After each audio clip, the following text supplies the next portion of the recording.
Salut Isou, merci d'être là pour parler de ton travail aujourd'hui. Donc tu fais des courts-métrages d'animation notamment, mais tu travailles aussi sur des parties en particulier dans la fabrication, le compositing et la lumière en particulier. Donc on va parler un petit peu de tout ça.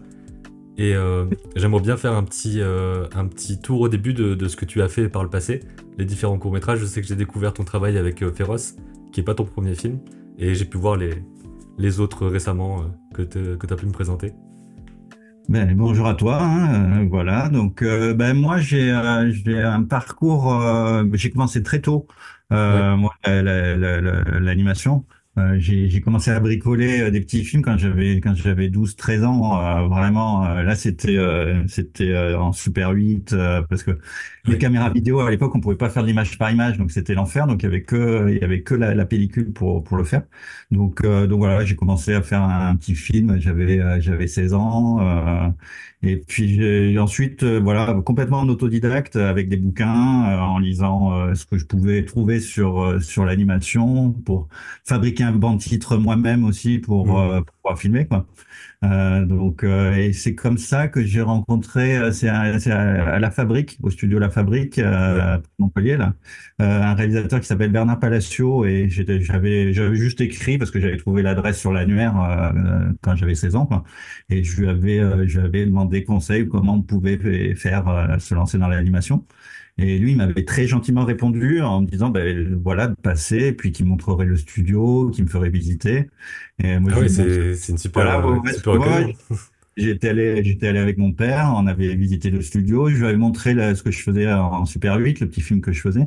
Et là, il m'avait dit, c'est bien, mais il va falloir en Super 8, t'arriveras, voilà, il y a pas de son, il y a pas de, voilà. Donc, il m'a prêté une caméra à 16 mm, il m'a dit, bah, tu peux le refaire en 16 mm. Donc là, je me suis refabriqué un vent-titre pour pouvoir Ouais. le tourner en 16. Et puis après, ils m'ont laissé à la fabrique comme ça, faire le montage avec leur table de montage, avec voilà, juste. L'anecdote, c'est même que mon grand-père m'avait fait un livret de caisse d'épargne pour passer le permis. Et finalement, j'ai tout utilisé pour payer la pellicule. Ouais. Et j'ai toujours pas le permis. Voilà. Mais voilà. Et c'est comme ça que là, j'ai fait mon premier film, mais vraiment en amateur. J'étais au lycée. Et donc après, j'ai tenté. J'ai fait une école de beaux-arts à Montpellier. Mhm. Là, il n'y avait pas vraiment de spécialisation en animation. Donc là, c'était vraiment très, très artistique, très, voilà. Et là, moi, j'étais un peu moins à l'aise dans ce type-là parce que j'avais vraiment envie de faire des films, quoi. C'était vraiment mon truc, quoi. Et donc, donc là, j'ai fait un autre film encore presque en amateur, hein. Là, c'était aussi avec La Fabrique. Ils m'ont produit alors qu'il n'y avait pas d'argent quasiment. Voilà, j'ai tourné là-bas avec leur bande titre. Là, c'était en 35 mm. Et j'ai eu de la chance, c'est que finalement, j'ai pu tester la pellicule dans les dernières années où on faisait encore des films en pellicule. Ouais. C'était les années 2000. Et pour l'image par image, c'était encore plus simple quoi de faire. Et là, ils étaient à l'époque, ils étaient en train de faire le Château des Singes.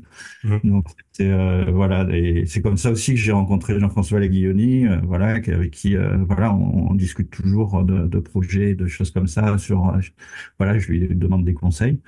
Et donc là, j'ai fait un autre film en même temps que je faisais mes études de Beaux-Arts. Et puis là, j'avais appris que la Poudrière, voilà, se créait, l'école de la Poudrière. Et j'ai postulé et voilà, et je suis arrivé dans la deuxième promo de, Ouais. de la Poudrière, quoi. Donc, et c'est comme ça que là, j'ai un peu appris, voilà, avec des choses un peu plus professionnelles, quoi, sur l'animation, quoi. Mais moi, j'ai toujours fait du bricolage, hein, au début. Bah, j'ai Voilà. l'impression que c'est un peu le profil justement à la poudrière où c'est beaucoup plus fabrication de films plutôt que spécialisation technique de ce que je comprends. Ouais, Ouais. ouais, complètement, ouais, parce que moi, c'est là aussi où je me suis aperçu que l'animation en tant que telle, je me sentais pas, voilà, c'est pas Mm. la chose qui m'intéressait. J'avais pas envie d'être animateur, et ça, j'ai compris assez vite. J'animais parce que j'avais pas le choix et qu'il fallait bien le faire. Mais quand j'ai commencé à découvrir que voilà, les autres, il y avait plein de gens vachement plus talentueux que moi. Donc je me suis dit, moi je préfère travailler la mise en scène, faire mes films et surtout, voilà, je me suis gardé les décors, voilà, et c'est là où j'ai commencé à faire un peu de compositing Mhm. pour éviter de faire de l'anime finalement, Ouais. parce que voilà, Bah, et c'est voilà. vrai que ça, c'est un truc que je répète souvent dans les discussions, dans les vidéos, c'est que dans l'animation, il y a tellement de choses différentes à faire. Et on est souvent au début focalisé sur l'animation en elle-même de personnages. En plus, on pense pas au FX ou des choses comme ça. Donc Ouais. il y a souvent une sorte de déclic de, en fait, les décors, c'est intéressant, en fait, le storyboard, c'est intéressant. Et ensuite, on se met à aller vers ça. Donc ça, c'est plus l'école qui t'a permis de montrer ça. Ouais, mais là encore, quand j'étais à la poudrière, j'ai animé moi-même Hmm. sur mon film. On faisait un film d'1 minute après le film de fin d'études. Ouais. Et donc voilà, je faisais comme je pouvais. Hein. On avait un peu des cours d'anime. On avait même avant de commencer la poudrière, on avait un mois c'était 2 semaines avec deux animateurs différents pour un peu nous apprendre à nous mettre un peu dedans, quoi. Ouais. Donc moi, je me souviens, il y avait eu Serge Elissade et Guy Delisle aussi qui étaient venus pour nous faire des exercices d'anime, pour nous dérouiller un peu, quoi, Hmm. finalement, là-dessus. Parce que même à l'époque, il y en avait même d'autres étudiants voilà, qui faisaient du volume, mais qui dessinaient pas, qui étaient pas trop à l'aise avec l'anime 2D ou Ouais. quoi que ce soit. C'était vraiment apprendre à faire des films, apprendre voilà, le découpage, le scénario, et c'était vraiment. Et là, moi, je me suis dit, c'est ça qui me plaît, quoi. Donc, Ouais. Et donc, après l'école, comment ça s'est passé la transition vers le premier court-métrage produit, etc., on va dire, plus pro? bah, après l'école, c'était la fin. Moi, j'ai terminé la poudrière. À Folle Image, ils étaient en train de terminer c'était la prophétie des grenouilles. Mhm. Et moi, je sais que quand j'étais à la poudrière, j'ai fait pas mal de génériques, du motion design, tout ça. J'aimais bien pour les autres étudiants. J'avais fait un peu les génériques de leurs films. Ouais. Et j'aimais bien ça. J'étais assez passionné par ce travail-là. Et donc, je m'étais proposé à Folle Image. D'abord, j'avais demandé, c'était à Jean-Loup Félicioly et Alain Gagnol. Ils avaient pas de budget assez pour leur film pour que je puisse faire un générique. Mhm. Et voilà, moi, j'étais prêt à tout pour faire. Je me suis dit, même s'il n'y a pas d'argent, c'est pas grave, mais eux, ils étaient très réglo là-dessus. Si on Ouais. travaille, voilà, il faut un salaire pour pouvoir travailler. Et donc, je suis arrivé sur le générique. J'ai fait le générique de fin de La prophétie des grenouilles. Ok. Voilà, donc le générique du début, j'étais un peu trop débutant, donc Jacques-Rémy Gérard, il avait préféré me laisser le générique de fin déjà, et Ouais. pour voir un peu comment ça se passait et tout ça. Et c'est juste après ça où il y avait il y avait des courts-métrages qui étaient en fabrication. Et on m'a proposé d'être assistant en compositing Mhm. sur un des films. Je crois que c'était La tête dans les étoiles de Sylvain Vincendo. Et là, j'ai commencé à vraiment faire du compositing parce qu'il voulait beaucoup d'effets de lumière, de choses comme ça. Donc Ouais. là, j'ai expérimenté. Et puis au final, j'ai quasiment fait le compositing tout seul, quoi, du film. Et après, j'ai enchaîné. C'était il y avait sur les films sur Mauvais Temps aussi de Jean-Loup Félicien et Alain Gagnol. Et voilà, j'ai fait plusieurs courts-métrages. Après, j'étais tout seul au compo. Et c'est comme ça après que sont arrivés les longs-métrages, les autres longs-métrages. Donc il y avait Mia et Migou aussi où Mhm. on était deux au compositing sur Mia et Migou. Donc il y avait un chef compo et moi. Donc comme on était en équipe très très réduite ça m'a permis d'expérimenter voilà, le chef compo m'avait laissé pas mal de liberté Ouais. il m'avait laissé des séquences entières. Comme il voyait que j'aimais bien travailler les effets spéciaux, et comme dans Mia et Migou, il y a beaucoup de scènes avec un peu apocalyptique, avec du Mhm. feu, avec plein de choses. Donc il m'a laissé travailler là-dessus. Et donc après, sur les autres longs, j'ai quasiment travaillé sur tous les longs de Folie Image. Ouais. Après, quoi. Et même sur ceux de Jean-Loup Félicie et Alain Gagnol, là, sur Phantom Boy et Ilvicha, là, j'étais tout seul au compo pour faire compo, effets spéciaux, C'est fou qu'il y même. ait aussi, enfin, que ça ait une équipe aussi réduite Ouais, sur des films, quoi. ouais, ben oui, Jean-Loup et Alain, ils aiment bien comme ça avoir. Euh, que je sois là pendant longtemps, pendant quasiment toute la fabrication, je suis pas loin, je suis dans le bureau à côté. Des fois, même, je travaillais sur d'autres films en parallèle. Mhm. Et comme ça, si eux, ils avaient besoin d'essayer quelque chose, ils pouvaient de suite me le demander. Et ils Ouais. n'avaient pas besoin d'attendre la fin du film pour voir si ça fonctionnait. Et je pense que c'est une méthode qui leur convenait bien Mhm. pour ça. Et c'est vrai que, et en plus, pour apprendre, c'est parfait parce que voilà, on a la continuité du film, on peut s'organiser. Moi, j'ai appris à m'organiser sur les films comme ça, à Ouais. savoir qu'est-ce qui était le plus efficace. Mais quand on est tout seul, des fois, ça fait gagner aussi vachement de temps parce qu'on explique, on a besoin de rien expliquer, on Mhm. n'a pas, voilà, j'ai juste j'avais juste les réals à faire, voilà, je leur montrais les plans, ils validaient, ils me donnaient des retouches. Voilà, c'était simple. Et c'est comme ça. En même temps que j'ai appris à faire plein de trucs, voilà, faire de la 3D, j'en faisais pas avant. Ouais. Voilà, c'était un peu sur le tas, quoi. Parce que Bah, j'ai l'impression que c'est assez souvent comme ça, finalement, des choses qu'on apprend au fil des productions. Et le plus dur, en tout cas, de ce que je vois dans les discussions, c'est d'avoir le premier contact, le premier pas, en fait, dans un studio. Et ensuite, derrière, si on fait des trucs chouettes, ben, on passe à d'autres productions, etc. Et ça coule un peu mieux, quoi. Ouais, T'as senti ça complètement. comme ça?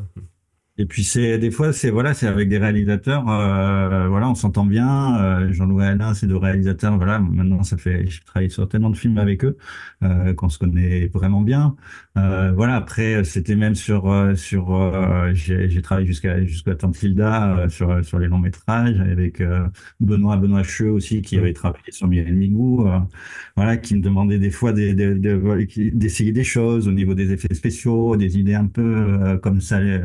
Il avait une idée, on essayait, on voyait ce que ça donnait, et comme voilà, il y avait peu de monde, et on pouvait se permettre de tenter des expérimentations qu'on a. Ouais. Et pendant ce temps-là, toujours l'envie de faire des films courts Ouais, avec d'autres histoires, etc. Donc, ouais, ouais, tu fais ça en parallèle ou c'était quand c'était sur un court-métrage, t'es à temps plein sur un court-métrage ou comment ça marche? non, non, non, là, c'était, comme c'est toujours, les courts-métrages, c'est très long à chaque fois Hmm. à financer. C'est Ouais. beaucoup moins long à fabriquer qu'à financer, quoi, finalement. Souvent, c'est des années. Donc j'ai tout le temps fait préparé des courts-métrages en parallèle des films sur lesquels je bossais en compo, quoi. Ouais. Donc même à la sortie de La Poudrière, j'avais commencé à travailler sur ceux d'en haut. Donc Hmm. c'était en 2001 par là, et le film il s'est terminé en 2012. Donc ça Ouais. c'est passé plus de 10 ans, quoi, parce que c'était un film qui est long, qui dure 25 minutes. Donc c'était un peu compliqué à faire. Et puis surtout, voilà, je débutais un peu. Hmm. Donc entre-temps, j'ai travaillé sur d'autres films à Folimage. J'ai fait un autre court-métrage, Le Bûcheron des mots, qui a été fait entre-temps. Et comme Le Bûcheron des mots, voilà, après il a pas mal tourné, et donc c'était plus facile, je pense, de me faire confiance pour un film un peu plus long. Ouais.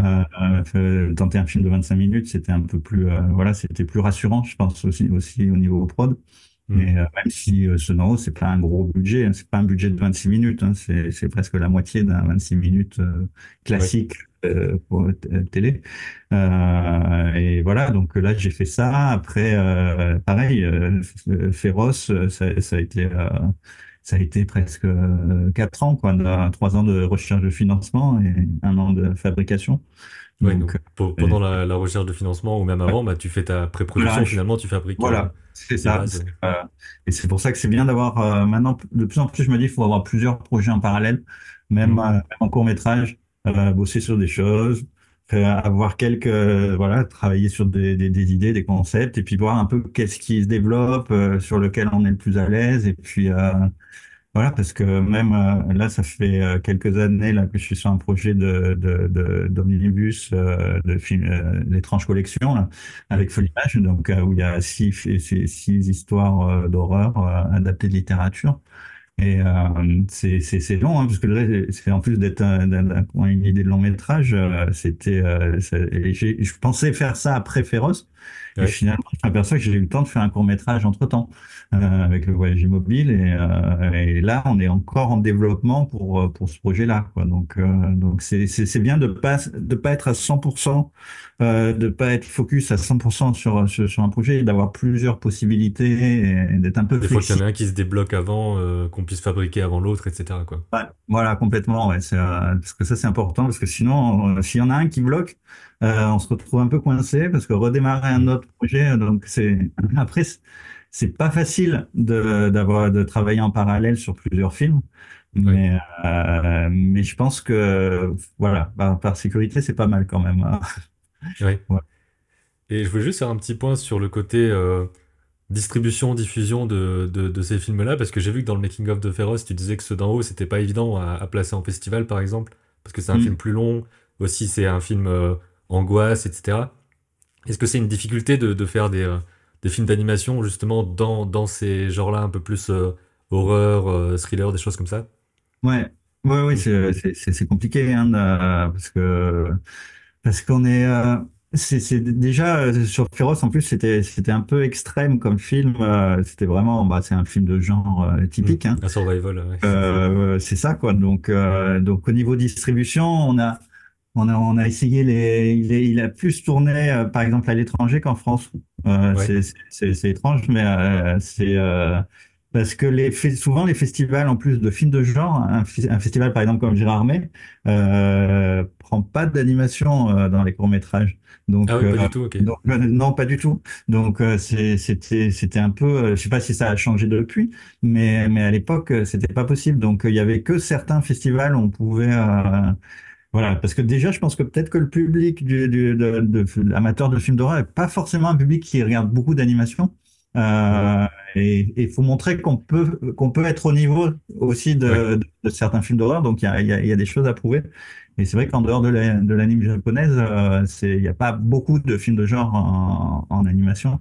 Et quand on ouais. se lance en plus dans les longs métrages, là, c'est encore plus complexe, hein, là, et c'est pour ça que là, c'est de la SF, mais quand je vois Mars Express, je me dis, enfin, quoi, ça fait du Bah c'est bien. ça, c'est à la fois c'est un film qui est bon en lui-même, et à la fois ça veut dire un truc sur la Ouais, possible suite, en ouais, fait, ouais. sur ce genre de film-là, quoi. Mm. Oui, comme j'ai perdu mon corps à son Ouais. époque, voilà, mais c'est toujours compliqué, quoi. C'est long à développer, c'est long à financer, donc, Ouais, c'est ça, et même un long métrage plus grand public, c'est aussi très long à financer et tout ça, et donc là, c'est quoi donc, qu'il arrive, c'est un peu ouais, Donc on est difficile. obligé, voilà, d'avoir des budgets très réduits. C'est ça, parce que c'est souvent les chaînes de télé qui freinent un peu Ouais. voilà, parce que c'est vrai qu'au niveau diffusion, c'est quand on a un film féroce, par exemple, il est interdit moins de 12 ans. Mm. Ce qui est pas trop habituel pour des films d'anime. Donc voilà, et là on n'avait pas de diffuseur à l'époque. On en a pas, on a toujours pas, hein. Ouais. Et c'est pour ça que celui-là, moi, j'avais dit, j'avais proposé à Folimage de le mettre sur YouTube, voilà, juste après, après sa vie en festival, Mm. parce que je me suis dit, c'est le genre voilà, c'est le film, ça correspond plus à un film à mettre comme ça librement sur YouTube, Ouais. parce que je suis pas sûr que la VOD ça marche, comme il y avait pas non plus de support physique, de distribution de support physique, Blu-ray, DVD. Donc c'était Oui, un peu pour qu'ils compliqué. vivent un peu quand même. Ouais, Ouais. ouais, sur les autres, sur ceux d'en haut et du Bûcheron des Mots, on a réussi de faire des DVD. Mm. Et même ceux d'en haut, là, là j'ai quasiment fait tout dessus, que ce soit les bonus, même l'authoring du Blu-ray. Ouais. J'ai réussi à faire un Blu-ray et Folimage l'a sorti. D'ailleurs, c'est le seul court-métrage qui est sorti en Blu-ray. C'est, Ouais. c'était une expérience, quoi. Mais comme moi j'aime bien ça, je suis amateur de support physique. J'avais envie d'avoir aussi un objet Ouais, comme ouais. ça, avec plein de bonus. Voilà. Ouais, c'est ça. Et puis pour justement Féroce, il y a le making-of qui est sur YouTube aussi en plusieurs Ouais, parties, tout ça, où il y a plein ouais, d'explications ouais. sur comment ça a été fait en détail. Et juste avant que tu montres un Hmm. peu des images justement, est-ce que tu peux dire quelques mots sur le voyage immobile le court-métrage que tu viens de finir? Ouais, ben celui-là, là, le voyage mobile, ben, je l'ai fini il y a très peu de temps, hein, c'était il y a un mois. Ouais. C'était en mois de décembre. Donc là, c'est un court-métrage qui est là, je suis sorti du film de genre. Là, c'est plus c'est une histoire d'amour, hein, donc c'est qui se passe, c'est une adaptation d'une nouvelle de Jean Vautrin Mhm. sur la vie d'un couple qui se lance dans un projet de prendre une photo quotidienne pour créer le film, une sorte de film d'une vie, quoi, en time-lapse. Voilà, et le film se déroule sur 40 ans. Et là, par rapport à ce que je vais montrer après, là, c'est vraiment, là, je suis allé dans l'extrême au niveau du travail de l'image, de la patine, de la Du lumière. gras et tout, ouais. Ouais, ouais, mais là, c'était vraiment, c'est des choses que j'avais développées avant, mais là que j'ai eu envie de pousser au maximum sur celui-là, quoi, parce que sur 40 ans, en plus, voilà, il y a aussi Changement de 40 format, etc. de Ouais, format beaucoup de d'image, choses. voilà, d'histoire du cinéma, et voilà, moi, je suis déjà, peut-être encore plus que l'animation, moi, je suis un vrai passionné de cinéma, et donc voilà, donc j'avais toutes mes références qui revenaient, Mm. que j'avais envie de développer, quoi. C'est vrai que là, quand je parle d'animation, c'est vrai que moi, j'ai pas mal de références de live. Mm. Donc j'ai essayé comme ça d'apprendre à utiliser la lumière par rapport au live, essayer de comprendre comment ça fonctionnait en live, ce qui m'intéressait et de transposer ça. Et là, ce que par exemple sur mes premiers films et déjà quand j'étais à la Poudrière, j'ai commencé à travailler avec une chef-op de live Ouais. qui venait à plusieurs étapes au moment où je faisais le storyboard et l'animatique pour voir un peu les cadrages, pour avoir un point de vue de quelqu'un qui tient vraiment une caméra. Et ça, après, je l'ai repris elle a travaillé avec moi, Claude Garnier, sur le bûcheron des mots, après sur ceux d'en haut. Après, j'ai commencé à avoir appris avec elle et j'ai un peu pris mon indépendance et j'ai commencé à faire moi-même la lumière de mes Ouais. films. Mais c'est vrai qu'elle m'a énormément appris à utiliser la lumière pour raconter vraiment quelque chose dans la narration, quoi. Et ça, c'était un truc voilà, que j'ai découvert progressivement et que je retrouve pas, des fois pas assez dans l'animation. Ça manque un peu dans Mm. l'animation. Ou ou après, c'est un autre style. Hein, c'est vrai que souvent, on a des très belles images de l'illustration, presque de l'illustration animée. Mais moi, c'est vrai que je suis plus dans un cinéma d'animation qui est influencé par le live, que ce soit au niveau de la caméra ou de la lumière, et moins par le dessin en lui-même. Donc, Ouais. d'ailleurs, tous mes films, au début, je les pense en live, et souvent, je les adapte dans ma tête en animation. Donc voilà, je pense que là, voilà, un jour, là, je vais me mettre à faire du Mm. métrage en live aussi, quoi. Parce que c'est un truc qui m'intéresse, quoi. Ouais, c'est ça. Et puis c'est similaire sur plein de points. Et puis il y aura la direction d'acteur en plus et tout. Enfin, là, tu Ouais, l'as déjà complètement. avec les voix, bien sûr. Mais ça va être tout un autre domaine. Et c'est pour ça que enfin, les frontières sont pas très Mm, épaisses non plus, quoi, entre la mise en scène live et la mise en scène animation. La façon de fabriquer est pas la même. mm. Mais dans la mise en scène en soi, Voilà. Et c'est puis dans pareil, quoi. l'équipe aussi, l'équipe souvent, il y a des personnes, par exemple, pour le mix, pour la musique, Mm. c'est tout des personnes qui viennent pas du tout de l'animation, quoi. Oui. Donc là, on a vraiment un rapport de cinéma, quoi, et pas d'anime, quoi. Oui. Quand je m'inspire de la lumière, c'est par exemple des plans comme ça, j'essaye de voir un peu comment ça fonctionne, d'essayer de comprendre le travail de la lumière.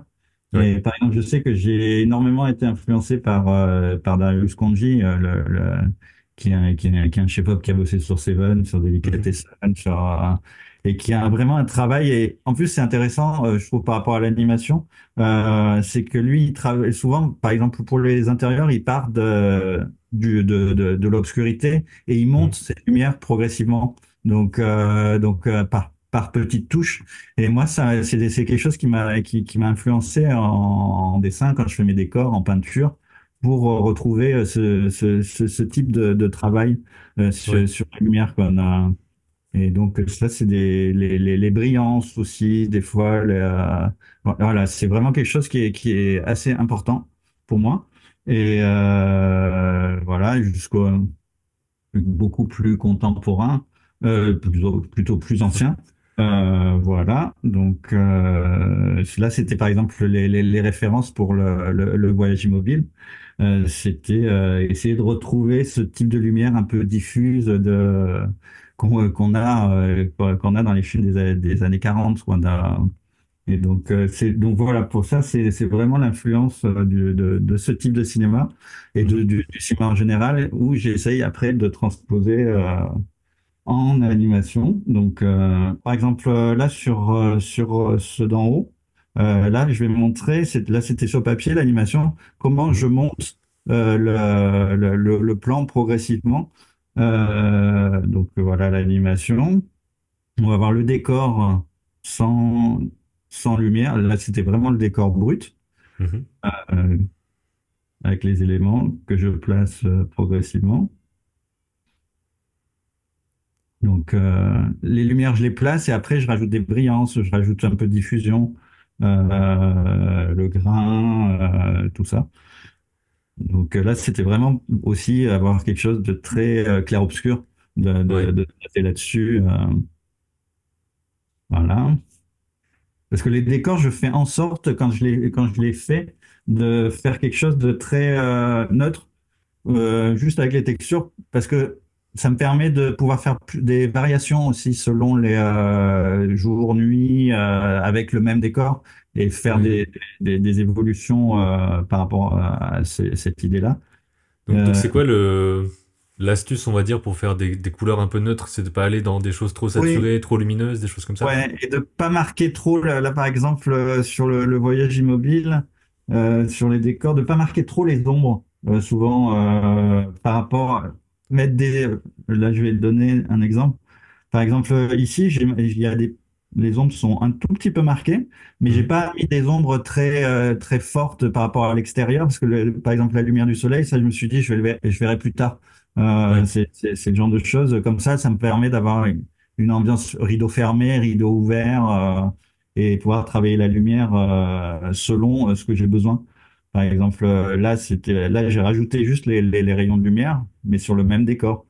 Donc, et ensuite, je peux faire une variation sur celui-là en noir et blanc ou dans une autre ambiance, quoi. Et Et c'est, rajouter des rayons de lumière, ça se passe donc au compo, c'est ça, avec des histoires ouais, de masques et des choses comme ça, parce que c'est la oui. partie où je sais moins de choses. Ouais, bah, par exemple, après, moi, ça, c'est ma méthode quand je travaille sur mes films. C'est un peu différent quand je travaille sur les films des autres. C'est sur mes films, je prépare mon décor brut. Là, c'est fait, moi, là, j'ai fait sur Krita.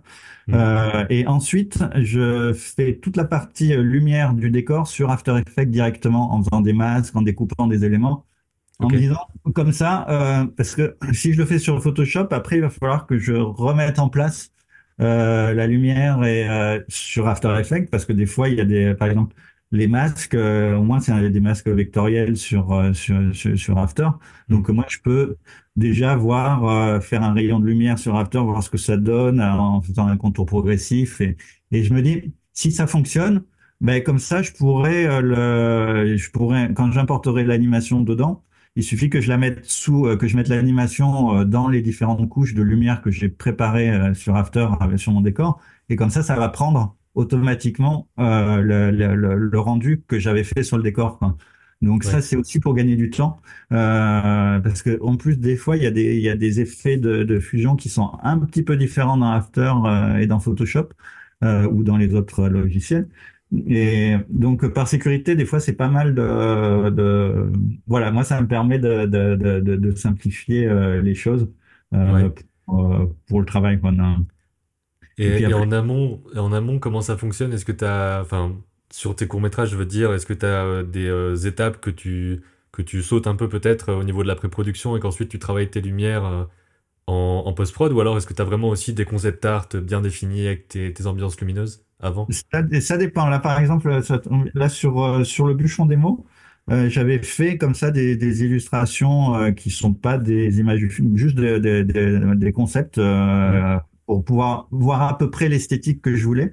Parce que comme là, c'est un film qui est pas réaliste, qui est beaucoup plus stylisé. Là, j'avais besoin d'avoir à peu près le grain, aussi l'image, les matières pour tester. Donc, c'est vrai que là, j'ai fait quelques tests voilà, de décor, de lumière, mais c'est pareil, c'est travaillé sur After Effects, tous les rayons de lumière qu'on voit, c'est pas Ouais, fait sur Photoshop.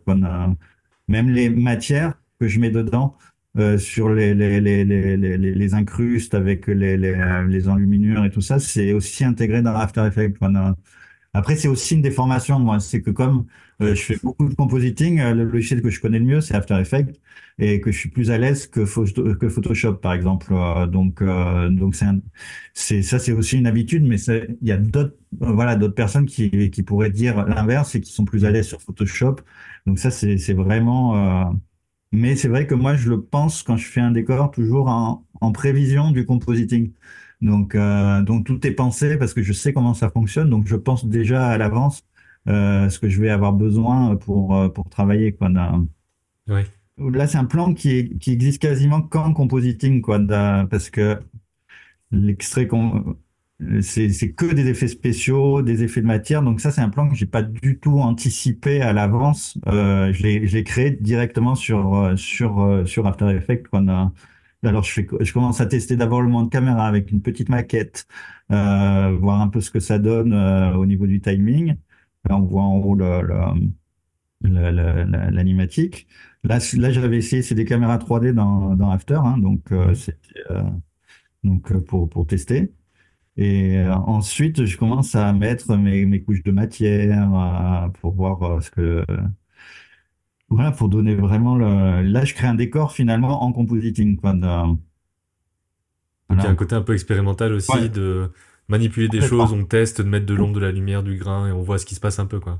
Complètement. Même l'animation ce qu'on voit des branches qui se déploient, j'avais utilisé l'outil Punaise là, d'After Effects et je Mhm. me suis aperçu que des fois, ça fait des trucs super bizarres. Ouais. Donc, je pense que c'est pas du tout ce qui était, ce que certains recherchent avec cet effet Punaise, mais ça fait des déformations qui partent dans tous les sens. Et là, je me suis dit, ça donne un côté très organique. Et donc, j'en avais profité pour utiliser ça sur quasiment tout le film, pour les déploiements comme ça de typographie, quoi. Et là, bon, là, c'est un peu petit, mais là, on voit il y a beaucoup de couches de compos. Là, c'est Mhm. même en multiplan où j'essaye, voilà, de mettre en place. Et les effets de multiplan me servent aussi, c'est que je travaille aussi beaucoup la caméra en caméra épaule. Forcément, c'est beaucoup plus simple pour d'avoir quelque chose d'un décor plus large et de pouvoir décider de mon cadrage dans un Mhm. second temps au moment du compositing, quoi. Voilà. Et il y Euh, a un truc que je me demande par rapport à ouais. la caméra épaule, justement. Je sais pas à quel point c'est, comment dire, est-ce que tu dois placer plein de clés, faire des sortes de cycles de clés pour que ça bouge, ou est-ce qu'il y a des outils un peu, on va dire, où on lance Ouais. enregistrer et puis on bouge soi-même la caméra pour que ça prenne un mouvement plus naturel? Oui, ben, la caméra épaule, j'ai d'abord sur le bûcheron démo et sur ceux d'en haut, c'était une caméra avec plein de points. Voilà, j'avais fait plein de trajectoires après des effets de tremblement sur mes points. Mhm. Et à partir sur Féroce, là, j'ai commencé à travailler filmer des choses. Donc, avec un appareil photo, je filmais l'immeuble d'en face et après, j'ai fait du tracking sur les fenêtres Ouais. que j'avais parce que n'importe quel élément géométrique, ça permettait de faire du tracking. Et à partir de ça, j'ai récupéré les trajectoires de ma caméra pour pouvoir en faire après les intégrer dans mon plan et en faire Ah vraiment oui, ok. attacher ma caméra à ce tracking que j'avais fait. Ok, Donc, ouais, tu mets vraiment du tracking réel que tu as ouais, décidé à la main voilà, et tout c'est ça, c'est ça. chouette. Et même, je me suis aperçu d'une limite quand je faisais ça, pour être réaliste. Des fois, quand on tient l'appareil photo, on le tient à bout de bras, on le tient pas comme une caméra de cinéma. Mhm. Et je me suis aperçu que ça bougeait pas pareil dans les films. Par exemple, moi je prenais l'exemple des films de Paul Greengrass, les Jason Ouais. Bourne. Et donc là, je me suis dit, je vais prendre des petits bouts. J'ai prélevé des petits extraits de quelques secondes de ces films et je suis allé faire du tracking dessus pour essayer de récupérer des mouvements de caméra qu'il y avait sur ces films-là et pour avoir une caméra encore plus réaliste. Donc voilà, je suis allé voler quelques petits caméras Apple dans des films Ouais. live. Donc C'est voilà, marrant, j'aurais jamais pensé à faire ça, tu vois. Dans le côté caméra épaule, je me serais dit, bah, il faut le faire dans le logiciel lui-même et tout ça. ouais. Mais le tracking et tout, c'est assez astucieux, quoi. Et c'est ouais, parce que sinon ça fait quelque chose d'artificiel et on a tellement l'habitude de voir de la caméra épaule au cinéma que le moindre de suite notre œil il se rend compte qu'il y a quelque chose qui fait Mm. machine, qui est pas naturel. Et j'ai passé énormément de temps à faire plein de tests pour faire ça. Et c'est vrai que c'est sur Féroce que là j'ai plus où j'étais le plus satisfait du rendu de cette caméra épaule qu'on a. Ouais. Donc voilà. Et il devait y avoir un gros défi aussi de compo sur tous les décors, enfin, tous les arbres qui passent, les flots de Ouais, mouvement, des choses comme ça. ouais, c'était. Il y a plein de travail sur la lumière dans les arbres, les effets voilà de glow qui apparaissent selon le soleil, selon. Et là, par exemple, j'ai un plan sur le compo de ce plan où là j'avais la rivière à faire et je me suis dit bon, on n'a pas le temps au niveau anime pour faire ça donc j'ai commencé à faire vraiment des effets spéciaux en bricolant sur After, trouver un Mm. moyen de faire ces taux et euh, et de l'intégrer dans le film donc voilà, C'est un peu ce qu'on ferait en procédural en ouais, 3D. voilà, c'est ça, quoi. Et finalement, là, j'ai testé ça et ça marchait plutôt pas mal. Et mon but, c'était, comme pour la caméra épaule, être le plus réaliste possible au niveau par rapport à du live. Là, c'est Mm. d'arriver à un rendu qui ressemble à un rendu d'anime tradi, quoi. Ouais. Vraiment, d'avoir quelque chose de stylisé, pas quelque chose de réaliste au niveau des vaguelettes, ou quoi que ce soit. Et après, faire un vrai travail de lumière par rapport à ça. Et là, on voit, là, que je commence à travailler mes plans, à jouer sur l'éclairage. Là, il y avait quand même un éclairage qui avait été fait sur le décor en lui-même. Mm.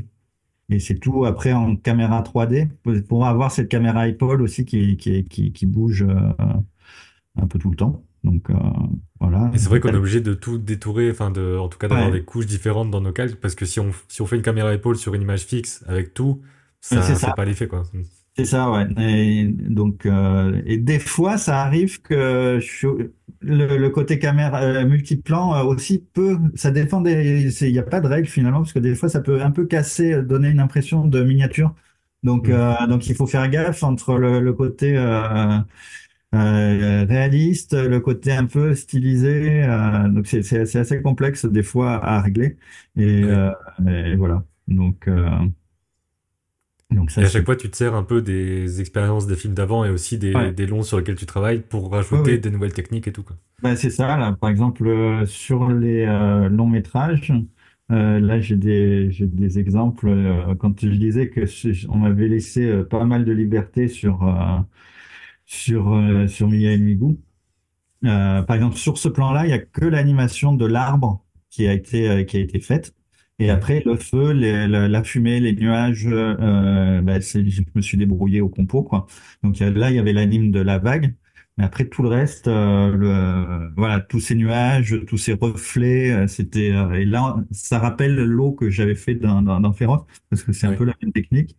Et là, j'avais la totale. J'avais le feu, la glace qui devait arriver sur les arbres en feu, donc faire la vapeur. Voilà, ça, c'est des plans 100% compo. Voilà, j'avais juste deux décors, c'est tout.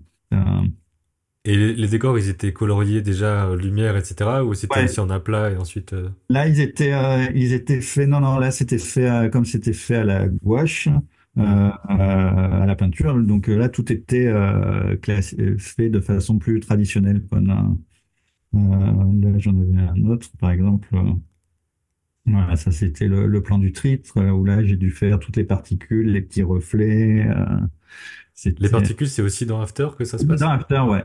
Je Ok. pense que maintenant je le ferai dans Blender. Ouais. Mais à l'époque, je connaissais pas Blender, je l'avais fait tout dans. C'était c'était pas ultra pratique quand même dans After. C'est, Ouais.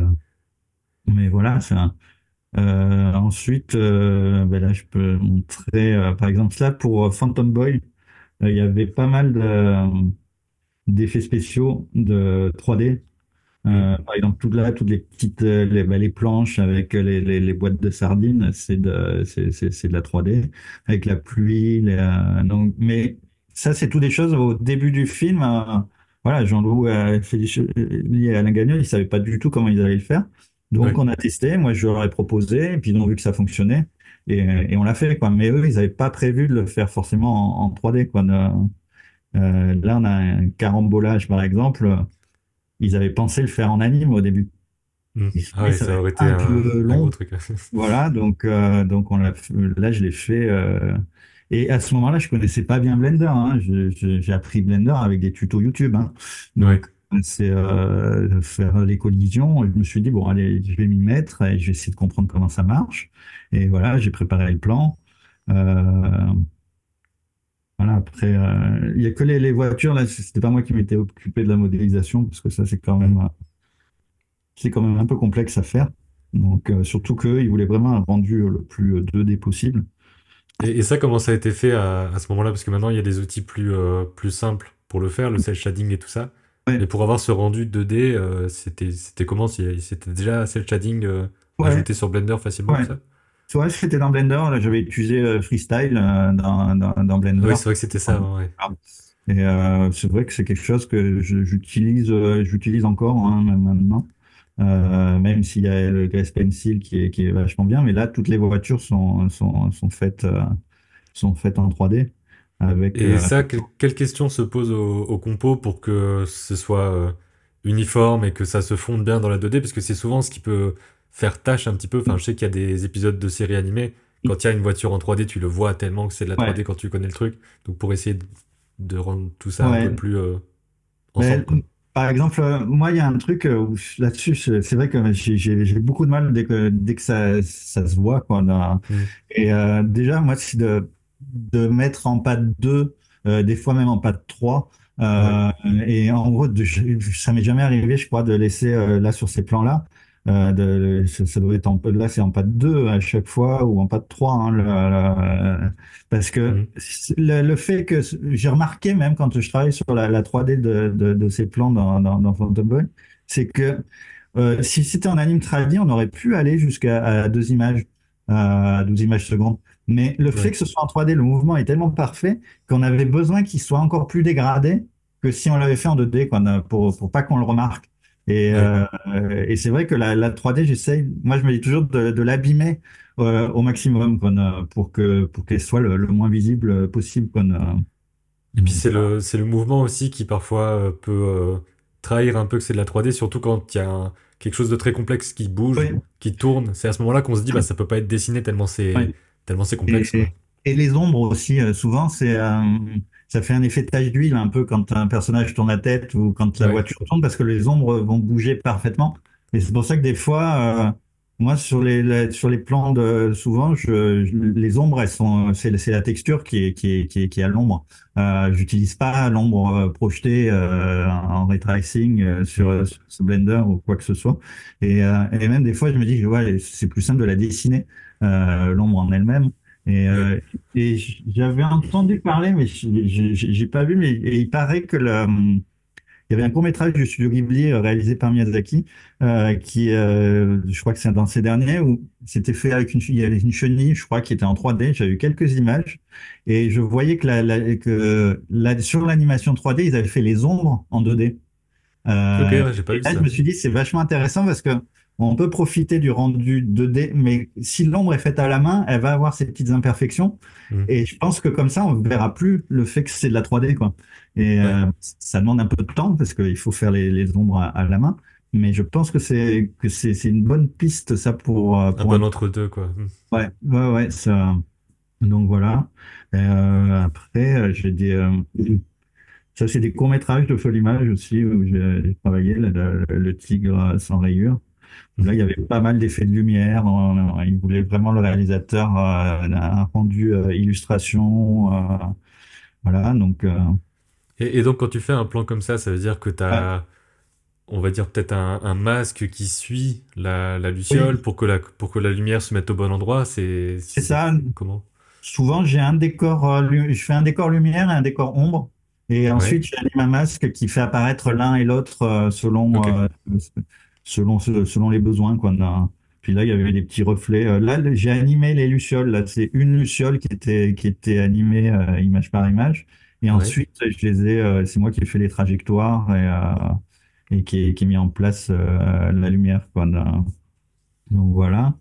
Et par exemple, là, c'était c'est un projet de long métrage où, quand je disais, par exemple, l'exemple de la lumière avec un même décor, il passe au bon écran, ça, c'était un décor que j'avais fait de jour et qui me permettait ensuite aussi de faire des versions de nuit. Mhm. En jouant un peu avec les lumières, le rendu. Et là, sur ce projet-là, il y avait les réalisateurs voulaient un rendu qui fasse vraiment 2D à l'ancienne en caméra animée. Donc là, par Ouais. exemple, j'ai fait un bout de décor sur Blender avec un rendu en freestyle aussi, en utilisant le rendu freestyle de Blender. Et, euh, et en donnant comme ça, là, c'est animé en plus à 2 images ou à 3 images. Et donc comme ça rappelle un peu ce qu'il y avait dans les films d'animation quand on animait une partie du décor sur cello en aplat, contrairement au reste. Donc voilà, pour intégrer la 3D dans la 2D, avec pas Est-ce que mal. tu rajoutes des fois des petites vibrations du trait ou des choses comme ça?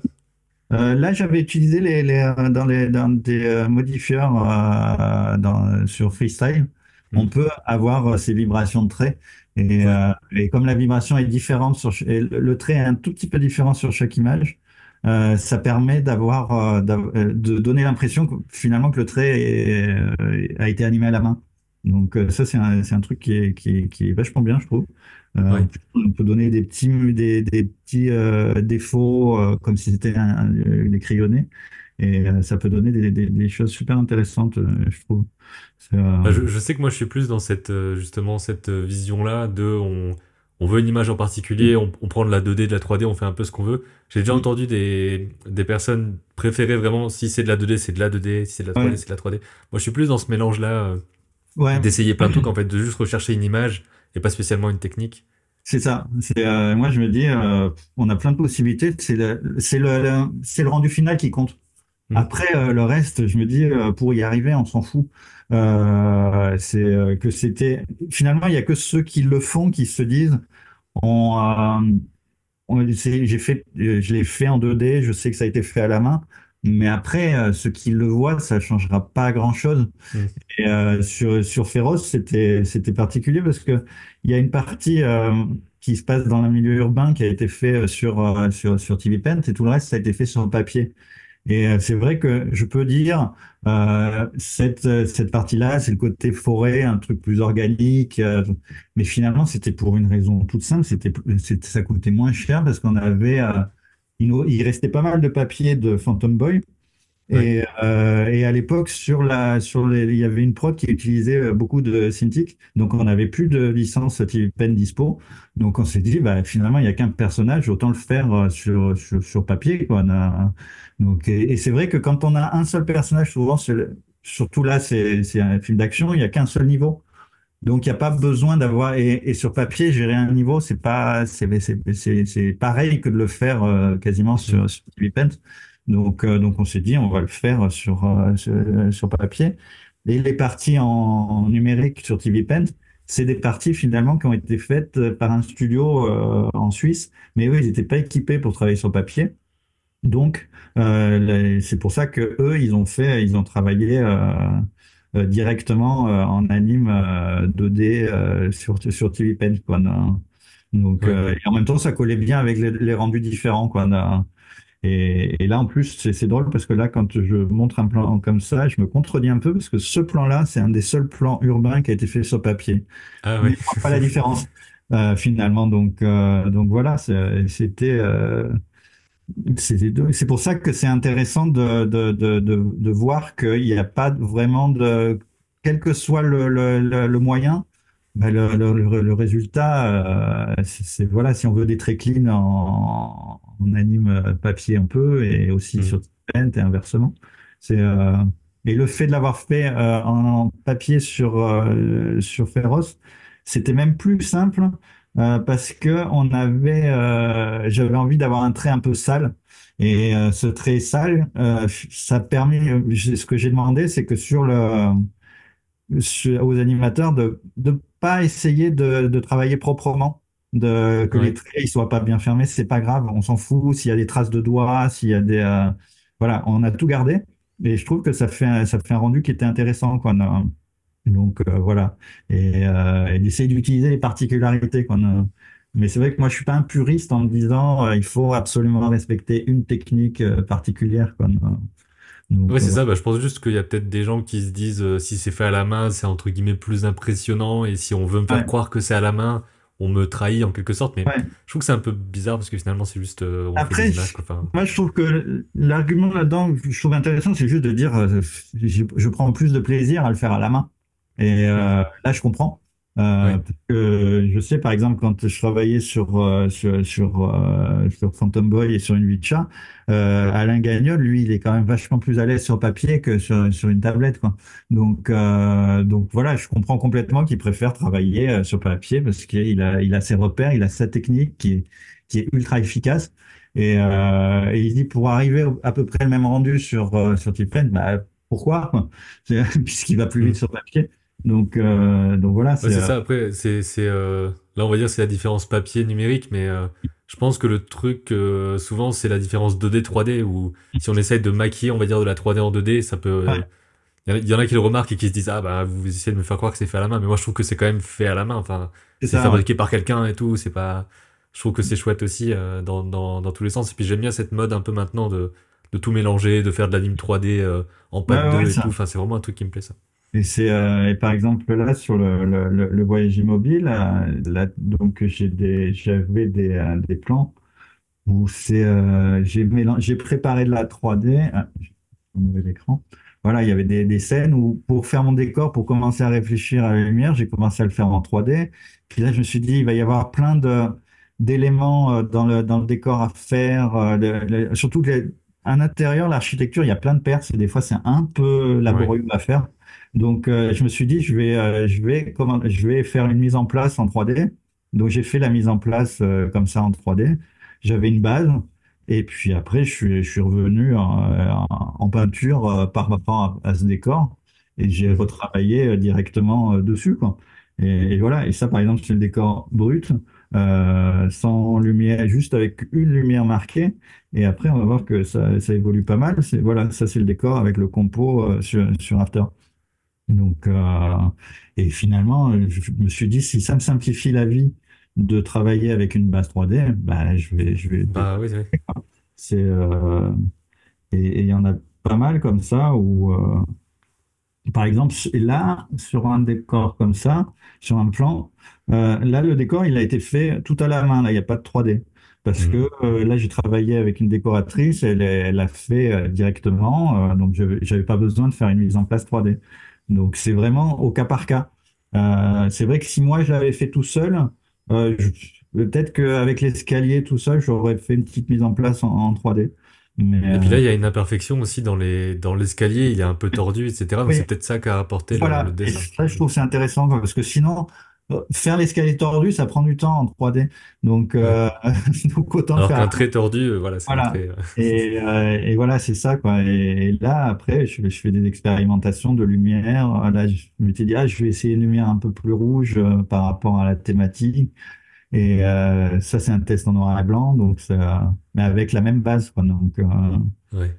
là, c'était pareil pour eux. On avait besoin d'une cuisine. Et là, c'était un moment un peu plus joyeux. Et je voulais quelque chose de stylisé, donc avec des perces un peu écrasées. Donc ça, là, ça aurait pas valu le coup de le faire en 3D. Donc on a fait quelque chose de très stylisé. Et Mhm. après, je travaille la lumière, la patine de l'image. Et tu rajoutes une sorte de vignettage aussi un Voilà peu flou aussi, oui, autour et tout. oui, ça, là-dessus. Et après, là, il y a une base que j'ai faite, mais ça a beaucoup été travaillé à l'étalonnage.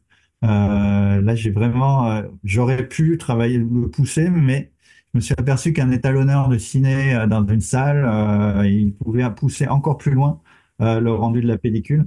Et en plus, sur ce film-là, ce qu'on a fait, c'est que l'étalonneur, il m'a projeté c'était à Lyon des films qu'ils avaient restaurés récemment, donc des scans de pellicules. Donc ça me permettait y projeter un scan et à côté, il me projetait l'image de mon film et on comparait pour vérifier si le Mhm. grain était le même.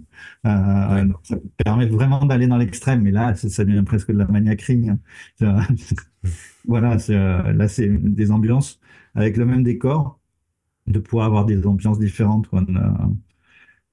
Ça évite de redessiner tout plein de fois. Donc l'éclat de lumière, il est pas là au départ, c'est ça dans Non, le, non, non, dans le décor. celui-là, il a été fait, je crois, il a été fait sur After, hein, directement, quoi. Mhm. Et là, je l'ai pas, mais par exemple, là, on va voir le plan d'avant. Et là aussi, je fais varier la lumière dans la porte. Donc lui, quand il passe devant, le glow, il réagit différemment Mhm. pour vraiment intégrer une atmosphère, quoi. Et c'est vrai que les effets de diffusion comme ça, j'aime bien. C'est, Oui.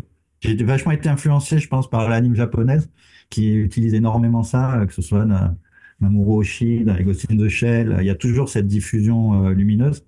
Et moi, c'est quelque chose qui m'intéresse beaucoup, quoi. Donc, d'avoir jamais une image complètement piquée, d'avoir des petites brillances qui apparaissent sur certaines zones de l'image. Et c'est vrai que les Japonais utilisent beaucoup ce genre de choses. Et particulièrement, c'est d'ailleurs eux, le compositing, ils appellent ça toujours directeur de la photographie, le chef Mhm. compo. Ouais. Et on voit l'importance que ça a, qui est très différente de nous, où c'est souvent très technique, alors qu'il y a quand même un apport créatif dans la partie travail de la lumière. Et c'est ça, moi, que j'aimerais aussi avoir souvent sur des films en partie de compositing, de se dire le compositing peut apporter quelque chose au film en plus juste d'être un assemblage technique. Voilà, Oui. et c'est vrai que ça m'arrive de temps en temps, mais c'est vrai que c'est le genre de choses où je le fais peut-être plus sur mes films que sur les films des autres. Voilà, même si ça m'intéresserait aussi de faire ça, quoi.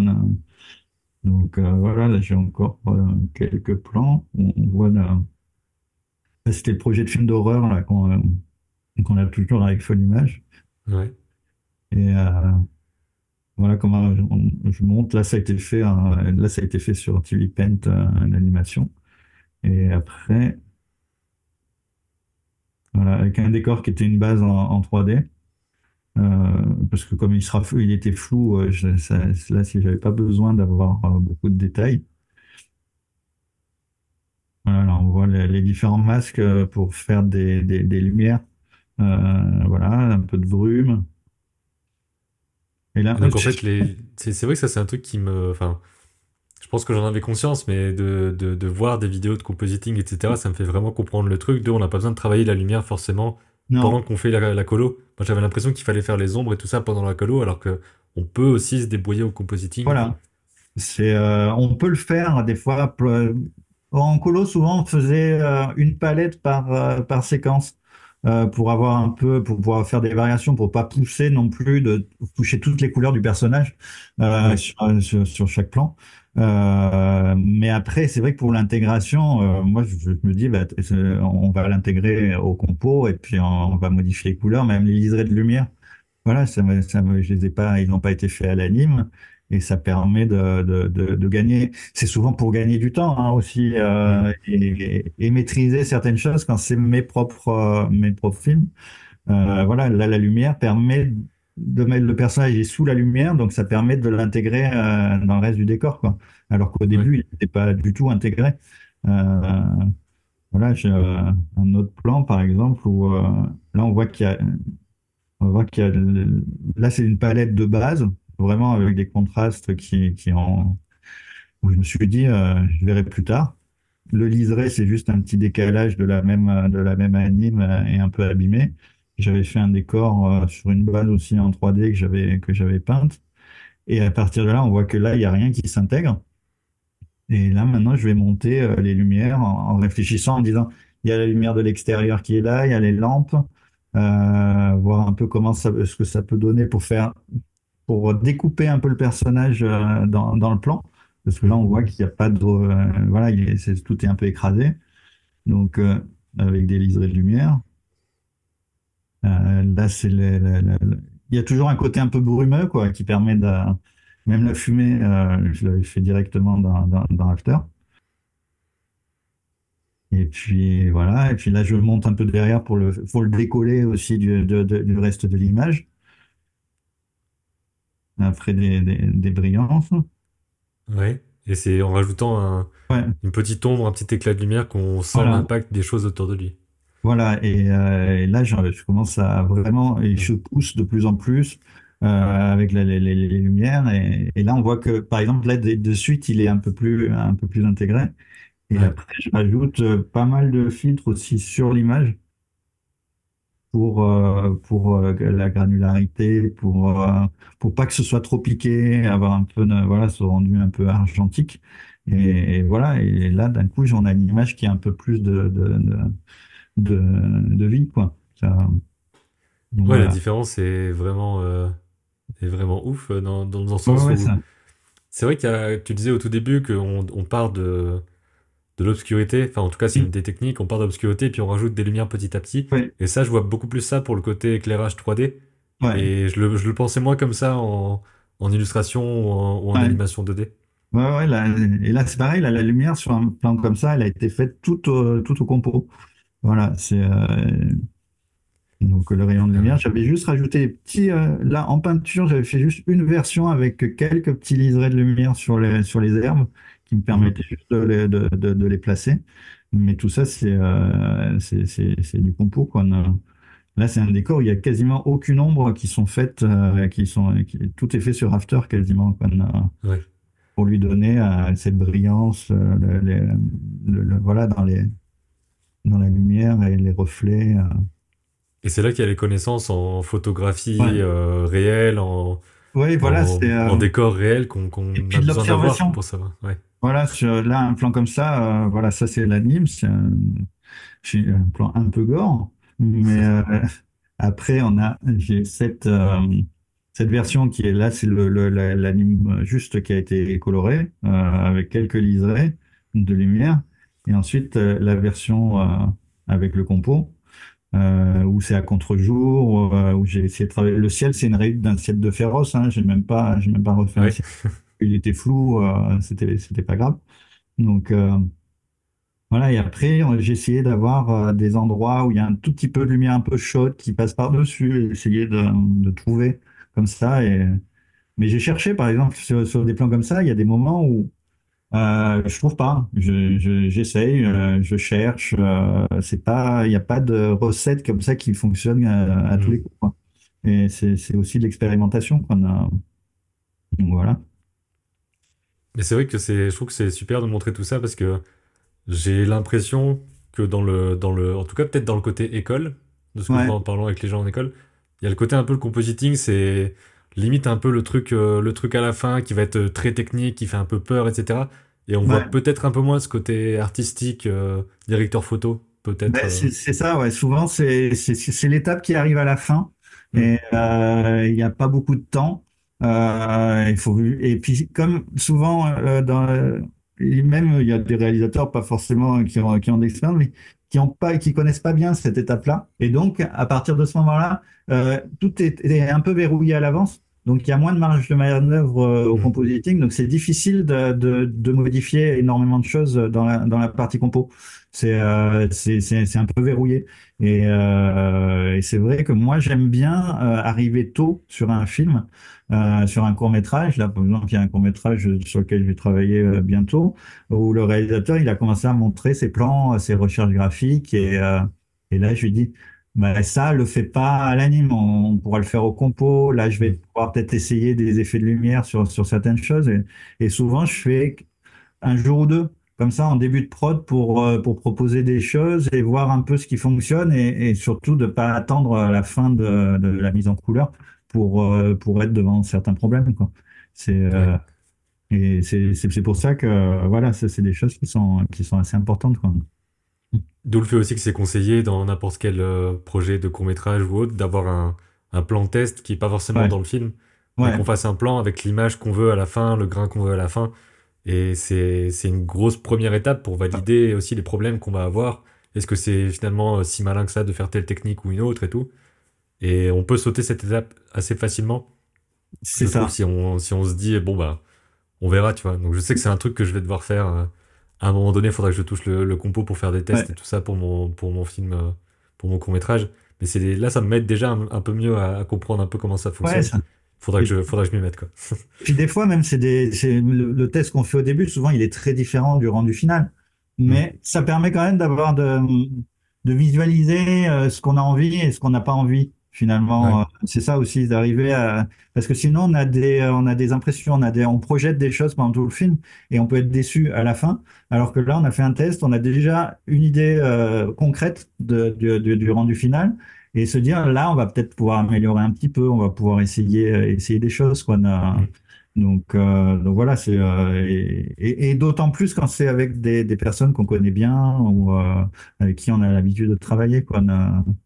Et c'est vrai que des fois, maintenant, je m'aperçois, j'aime bien que j'ai travaillé sur énormément de courts-métrages en compositing, mais c'est vrai que maintenant, j'ai des préférences des fois sur certains films quand on me demande par rapport aussi à ce que je fais habituellement, par rapport à Hmm. ce que je peux apporter, et pas que bah là on a besoin juste de compos. Voilà, moi Ouais. j'aime bien apporter un truc en plus sur les films sur lesquels je travaille et voilà. Après c'est parce que c'est ça qui me passionne hein, aussi. Et je me demandais, peut-être pour finir, si tu as une chose en particulier à dire, ce que tu aurais appris justement durant à la fois la réalisation des films, à la fois le compositing. Un truc peut-être auquel tu t'attendais pas et que t'as compris un jour et qui maintenant t'aide dans ce travail-là. Ouais, c'est difficile à dire, mais moi je pense que c'est vraiment de penser le plan. Ce qui est au début, je pensais mon cadre. Mm. Quand je faisais mon storyboard, je faisais ma case de storyboard quand j'étais étudiant et je dessinais dedans. Et à un moment, je me suis dit, ça c'était c'est Jean-François Leguioni qui m'a montré la façon dont il travaillait un jour. Et lui, il fait ses dessins sur une feuille, sans cadre.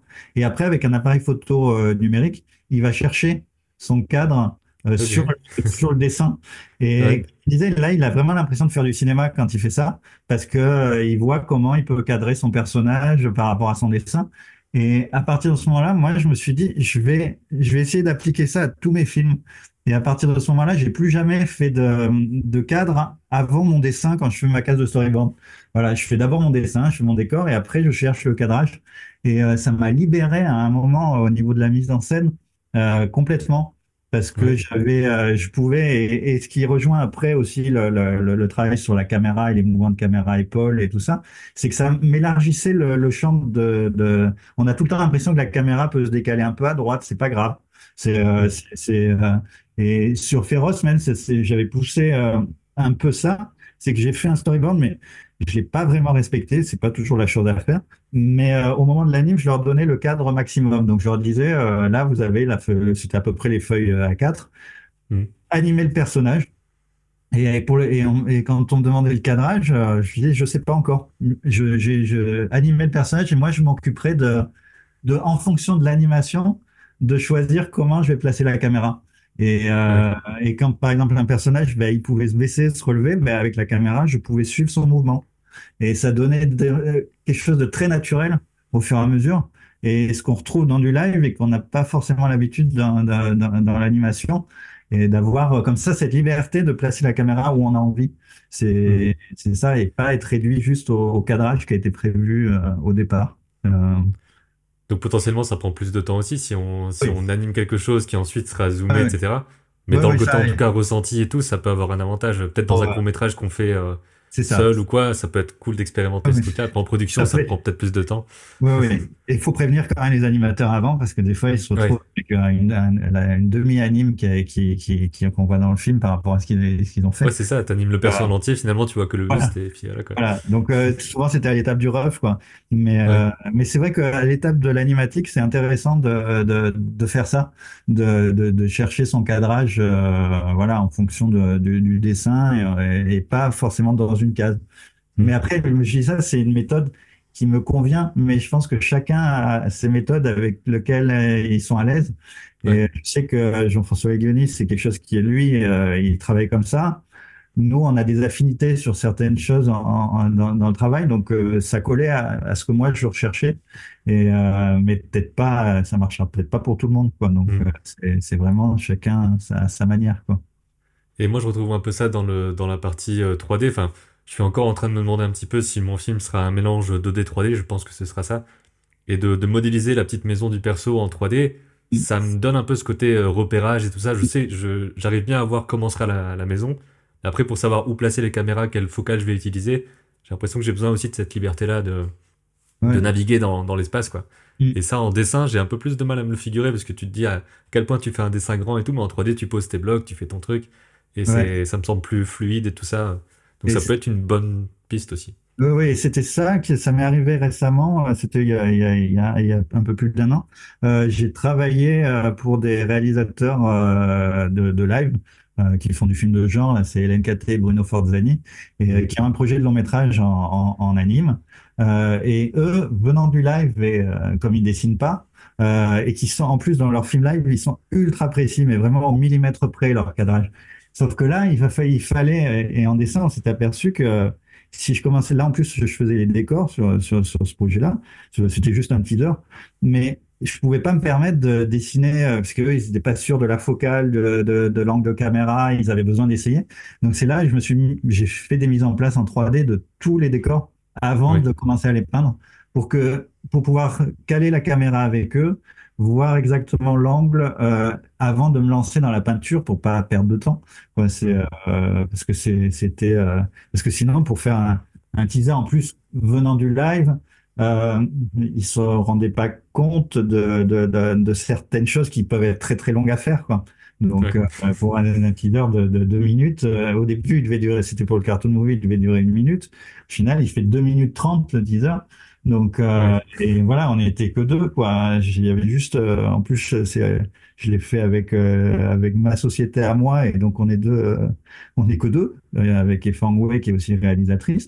Mhm. Elle faisait toute l'anime et moi je faisais tout le compo et les décors. Donc, sauf que quand on double la durée, Ouais. en live ça gêne pas, mais en animation ça peut, c'est vite, c'est vite compliqué.